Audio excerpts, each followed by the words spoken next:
Hello all. அஞ்சரைப்பெட்டியில் கொஞ்சம் things மட்டும் refill பண்ண வேண்டியது இருந்தது. அதையும் சமைக்கும்போது ரீஃபில் பண்ணி வச்சுட்டேன். அப்படியே குழம்புக்கு தாளிப்பும் கொடுத்தாச்சு. எப்பவும் போல் மீன் குழம்பு தான் இன்றைக்கி. ஆனால் சைட் டிஷ் மட்டும் கொஞ்சம் வெஜிடேரியன் ஏதாவது செய்யலாம்னு சொல்லிட்டு குடமிளகாய் தான் எடுத்திருந்தேன்.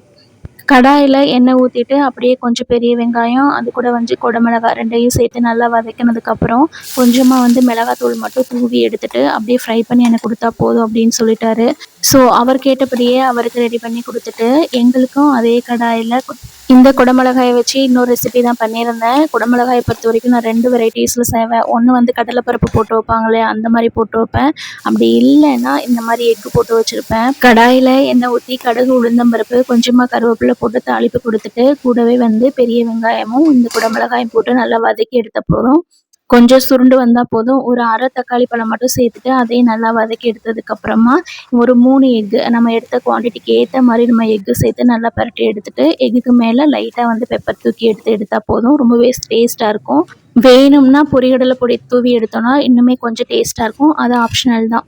ஸோ இன்றைக்கி லஞ்சுக்கு அப்பளம், மீன் குழம்பு, அவர் கேட்ட ஃப்ரை, கொஞ்சம் ரைஸு, அது கூட எங்களோட ஃப்ரை.